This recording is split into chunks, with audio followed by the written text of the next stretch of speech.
What up? It's your girl K Doubt. I am here to help.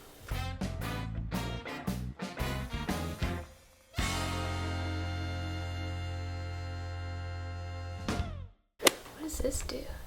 This is decoration. Why did you put that there? So today, what I thought we should do is talk about, don't know why I'm doing this with my hands, the Oresteia. The Oresteia is a play, it's a trilogy. It's written by a guy. That's all you need to know. But if you must know more, it's written by a guy named Aeschylus. I don't know how to pronounce his name. Aeschylus, Escontion.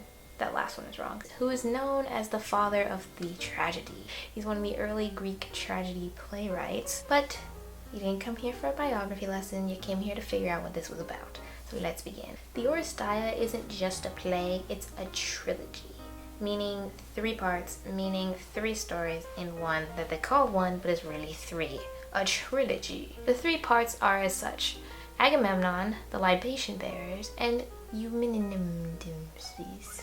The story follows Agamemnon as he comes home from the Trojan War. Oh my god, the Trojan War is involved in everything. Back up 10 years before the Trojan War even started, when all the Greeks decided that they're gonna go bum rush the castle. Poseidon, god of the sea, god of the winds, god of whatever he is the god of, prevented the boats from even being able to sail out of the harbor, so they had to do something. So Agamemnon goes to the oracle and asks, what do we do? Oracle's like, no sweat, no problem, this is an easy fix, just, sacrifice your virgin daughter. Yeah. Agamemnon's like, wait, what? Yeah, you just sacrifice her to Poseidon and, easy sailing. Haha. And he's like, oh no, I really got, and then he does it. Now, stories differ whether he, actually sacrificed her or if he offered her to the god and the god took her, but, she's dead. Now, Agamemnon's wife is clearly upset at the situation. BT dubs, her name is Clytemnestra. I had to practice that 4 times before I turned the camera on because I couldn't say the word. The second tidbit of information is a little more family drama. And this is about Agamemnon's cousin, whose name I'm not even gonna try to say. So I'm gonna call him A. A's father and Agamemnon had beef. And that beef amounted to such a huge tension between them and fighting and problems and things like that, that for some reason Agamemnon fed all of A's brothers to A's father. Agamemnon fed the father all of his sons except for A. So clearly A has a little bit of issue with Agamemnon right now, like a little tense probably. And so here are 2 people, Clytemnestra and A, who don't like Agamemnon. They come together, they're like, we both hate Agamemnon. Let's have a little extramarital affair. And this is all while Agamemnon is out in the war. And that's where we open Agamemnon. Open up the book, we got a watchman on duty. This is your typical watchman on the scene. He's an ordinary Joe. Oh, Smogalo. Those were not words. He hates Clytemnestra. He doesn't like the fact that a woman is in charge. It reveals the tension that nobody likes Clytemnestra, especially because she's a woman. Especially because she's a woman in charge. Especially because she's a woman in charge and she's having an extramarital affair and she thinks she's all that and she's a woman. Clytemnestra has set up this beacon system that when they get news of Troy over here, they set up a beacon, set off a beacon, set off a beacon, set off a beacon, set off a beacon. And the idea is that system will convey the message like a really, really delayed text message. And it will arrive at Agamemnon's home before Agamemnon does, so that they can prepare for him to come home. Clytemnestra rolls up and the chorus, which is just a group of elders in this case. The chorus actually can change who makes up the chorus, but it's just, the townspeople most of the time. This time, it's a group of wise elders. The elders are looking at the system like, this ain't gonna work, right? Clytemnestra's like, oh no, it'll work. Physics told me so. And they're like, you're a woman, so it's not gonna work. But lo and behold, the beacon lights and it signals that the war is over and that Agamemnon's coming home. So take that, elders. So Agamemnon comes home from the ship, gets off, starts to unload his treasures, gold, jewelry, wine, fine foods, Cassandra, who's Priam's daughter and now his sex slave. And Clytemnestra takes it all in stride. She's like, wow, this is great. Look at all these things you've brought, especially this woman. It's great. It's lovely. I love you so much. You're my husband. I love you. Not only did you kill our daughter, you're bringing this into the house. This is great. This is great. Agamemnon is kind of what I'm imagining up this, you know, huge pathway, all these people cheering on either side, and he needs to walk up the steps into his castle. And Clytemnestra has laid out this beautiful purple tapestry for him to walk along because he's the king and purple's royalty and all this other stuff. Agamemnon is getting pretty suspicious because he knows he's messed up at least a few times in this whole thing, and Clytemnestra seems really chill about all of it. Like all of it. Like even Cassandra. And so now he's looking at this tapestry, and that just kind of like sets off the suspicion meter, and he looks at it like, maybe I'm not gonna do that. Clytemnestra's like, what do you mean you're not gonna do it? He's like, well, I don't want to upset the gods. Clytemnestra says, you're king, so walk on the tapestry. And, you know, at this point, you know, some red flags are probably going off, but he's like, I'm just gonna do it. So he walks up the tapestry and into the castle. Now it's Cassandra's turn. Cassandra just flat out will not go. She will not do it. Clytemnestra's like, get in the house. Cassandra's like, no, I'm not doing that. And here's why. Cassandra had a little thing with Apollo, but she broke it off, and Apollo's like, you know what, from now on you're gonna be able to see the future, but no one's gonna believe you. So here Cassandra had a little that's so Raven moment, sees into the future, sees all the stuff that's gonna go down, tells us all the stuff that's gonna go down in the whole play, and then she nobody believes her, obviously. It's part of the curse. And so she shrugs her shoulders, she's like, I'm done with this. And she goes into the house. 20 seconds later, we hear screams of terror and the doors fling open. Agamemnon's dead body is on the ground. Cassandra's dead body is on the ground. And Clytemnestra is there. It is clear that she has killed them. And that is the end of Agamemnon, the story and the person. Next, we have the libation bearers. This is a bit of a flash forward. We reveal Orestes, who is Agamemnon's son. You see, Agamemnon had 3 children, Orestes, Electra, and dead virgin daughter. The chorus reveals in the previous part that Orestes has been whisked away to a faraway, mysterious land to hold refuge so that Clytemnestra can't kill him. But now Orestes has come home. Apollo from heaven has told him if he does not return and avenge his father, he will make Orestes suffer a life of leprosy and isolation and pain and suffering. And so Orestes is like, yeah, okay, I have to go back home and kill mom. Orestes arrives with his best friend, his BFF/lover/BFF. You know how these things go. Pylades. And they go to Agamemnon's grave. By coincidence, Electra, the other daughter, has arrived with the chorus. This time the chorus is a bunch of libation bearers. Orestes and Electra reunite as brother and sister, and they start lamenting Agamemnon, how he's such a great man, such a great warrior, and he killed their sister, but you know, that's just like what had to happen. The chorus does something interesting here.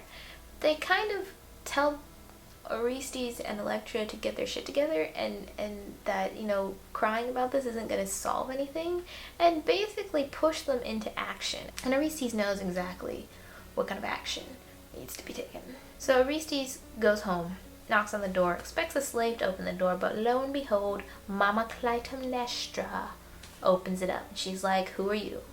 Inside his head, he's probably like, I'm your son. But instead, he says that he is a traveler, and he brings terrible news that Orestes is dead. Wink, wink, hint, hint, because you and I know, but Clytemnestra doesn't know. Clytemnestra starts crying. She's like, oh, my son, oh, I loved him so much, oh my God. She tells one of the nurses, who's important, but not important enough for me to cover, to go get the cousin ex lover person, and tells him to bring all his guards, that we have to lament and yada yada yada. And the nurse goes off to do so.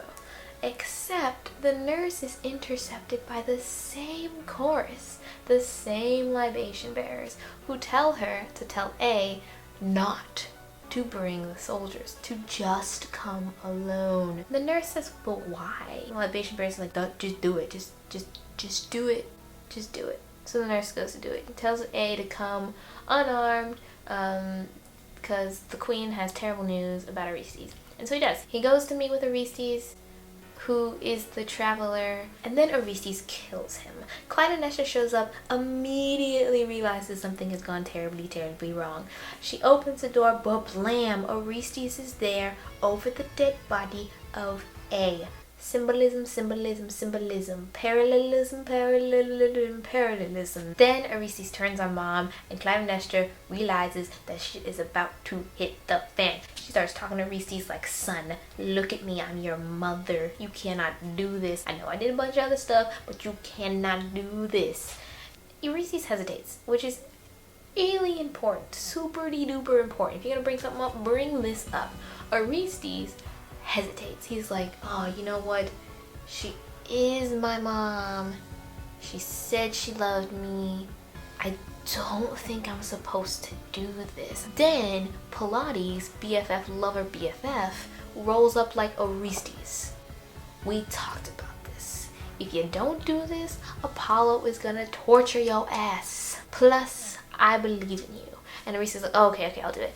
Then he kills his mom. He wraps them up in the same funeral shrouds that they wrapped up Agamemnon in, which is, symbolism. And he thinks everything's done, wipe our hands. But he doesn't know that there's a third part to the trilogy, because this isn't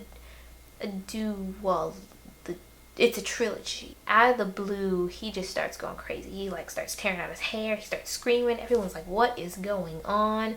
And then we are introduced to the Furies, which brings us to the third part. The third part is the Eumenides, which is something for the kind ones, the gracious ones. So really the opposite of the Furies. Doesn't make sense yet, but it will. Quick Greek mythology lesson. The Furies are, what I imagine, a bunch of crazy women demons, and they have to be women because then that wouldn't be evil, who plague individuals who have committed certain acts. One of such acts is matricide, or killing your mother, which Orestes has just done. Orestes is being driven mad by the Furies, and when we open this part of the trilogy, he is in Apollo's temple seeking refuge, because Apollo is the reason why this whole thing started. Why is Apollo always starting things? So Orestes is in there, he's still covered in the blood. He's freaking everybody else in the temple out because they just came here to worship, and here he comes in, like Bloody Sunday. Apollo and Hermes roll up, and Orestes is like, Apollo, you got some explaining to do, because you told me I could do this and we be square, tight, and easy, and this is going to be an issue. And Apollo's like, you know what, man, I know this sucks right now, but I can fix this. So I need you to go to Athens and ask for a trial. Orestes is like, okay, but that's probably not going to work because I killed my mom. He says, don't even worry. First, I'm a petition for you. Me, Apollo, petition for you. Second, my buddy Hermes, faster than light is lightning, is gonna take you there. Orestes really doesn't have a choice, so he says yes. So Apollo makes the Furies, who are somewhere in this situation, go to sleep. And while they're sleeping, Orestes goes with Hermes off to Athens. They get a little bit of a head start. And Apollo's, congratulating himself, job well done. And he disappears in vapor. I don't know where he goes. Then Clytemnestra's ghost appears, Mama Ghosta, and she starts screaming at the Furies. She's like, y'all got one job to do. One job. I got killed. You punish people who kill moms. He killed me. I'm his mom. Therefore, ergo, get to work. So they go after Orestes. Time passes. Maybe a year, maybe 2 hours, who knows. And we're in Athens. Orestes is now in Athena's temple, Athena, head of Athens, and is begging for a trial. Athena rolls up and says, let's have a trial. So on the side of the prosecutors, we have the Furies, and then on the defense, we have Orestes.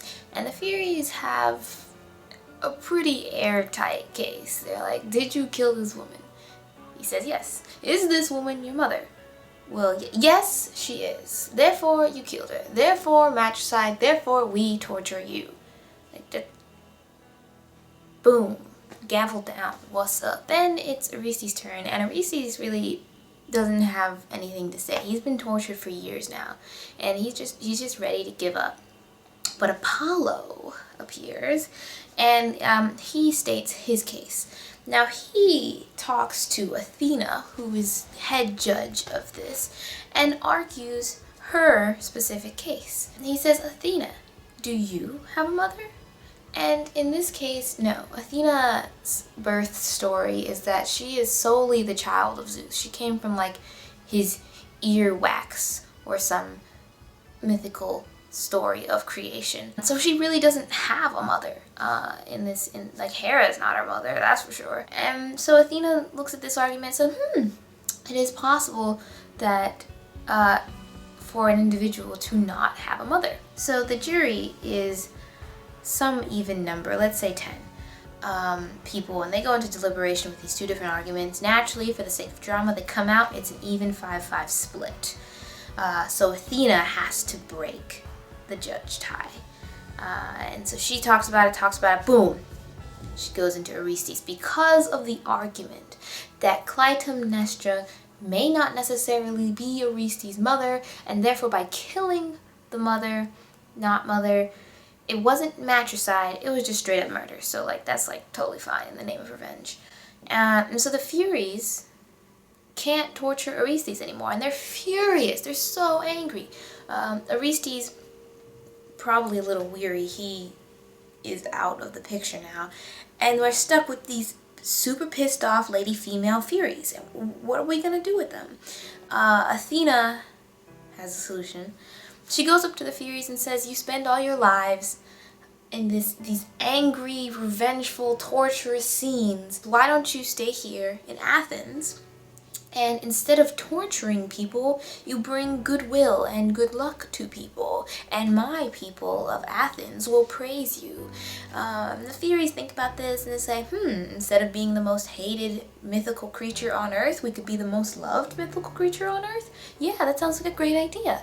And so they shake hands on it, and the Furies become the Eumenides. Hence the title and sequence. Ba-blam. So yeah, that's the Oresteia, all 3 parts, 1, 2, and 3. And I hope this was helpful. Hope you enjoyed. I don't know what I'm doing with my hands. Okay, deuces.